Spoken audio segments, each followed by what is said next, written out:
Hi மச்சீஸ், எல்லாருக்கும் good morning. Welcome back to our channel.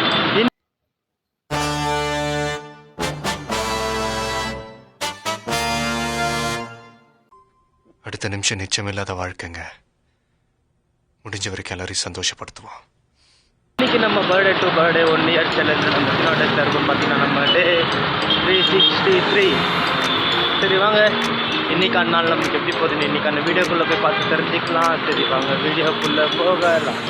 என்னடா இது இன்றைக்கின்னு பார்த்து ஒரு பஸ்ஸு கூட வந்து இல்லை, லேட் கிட்ட ஆச்சுன்னா பேஜார். அப்புறமா 10 நிமிஷமாக வெயிட் பண்ணி அப்புறமா தான் பஸ்ஸே வந்துச்சு. அப்பா மெஜிஸ்ட்லேருந்து வந்து விட்டாங்கப்பா ஒரு வழியா. இங்கே வந்து பஸ்ஸு தேடின்னு போயின்னு இருக்கா, இங்கே ஒரு பஸ் கூட இல்லை. இருக்கா, இன்னும் 5 நிமிஷம் தான் இருக்குது.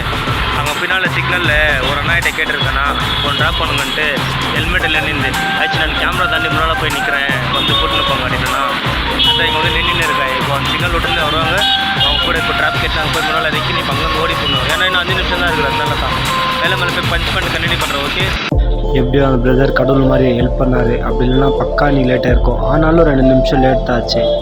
அவர் ட்ராப் கொடுத்தாரு. தேங்க்யூ பிரதர் சொல்லிட்டு ஏறி உக்காந்துன்னு உள்ளே வந்து கரெக்டாக 1 நிமிஷம் லேட்டு. இப்போ நான் எங்கே போய் இருக்கேன்னா, என் ஃப்ரெண்டு ஃபோன் பண்ணான். என் ஃப்ரெண்டும் அவங்க அப்பா செத்துட்டாங்கடா அப்படின்ட்டு. அதுக்கு தான் போய் இருக்கேன். போயிட்டு பார்த்துட்டு வரணும். நான் எப்போ யாருக்கு என்ன ஆகுதுன்னே தெரிய மாட்டேங்குதுப்பா. அதனால தான் சொல்கிறது எல்லாருக்குமே இருக்கிறதுக்கும் சந்தோஷமாக இருக்கணும்ப்பா. ஆனால் யாரும் அது சில பேர் கேட்க மாட்டேன்றாங்க, என்ன பண்ணுறது. சரி வாங்க அங்கே போயிட்டு வரப்போ கண்டினியூ பண்ணுறோம். ஓகே, அப்புறம் மாலை வாங்கினார்லாம் சொல்லிட்டு நானும் என் ஃப்ரெண்டும் வந்தோம்மா. ஆயா ரெடி பண்ணியிருந்தாங்க மாலை. அப்புறமா மாலை வாங்கிட்டு வந்து என் ஃப்ரெண்டும் டேடிக்கு போட்டு அப்புறமா டைம் ஆகிடுச்சின்னு கிளம்பிட்டேன். பசி வர எடுத்துச்சின்னு சொல்லிட்டு சாப்பிட்லான்ட்டு ஒரு இடத்துல நிற்க வச்சு எக் ரைஸ் சாப்பிட்டு நம்ம அண்ணா பார்சல் பண்ணிட்டு இருந்தார். பார்சல் வேணான்ட்டேன் நான் எக் ரைஸ் சாப்பிட.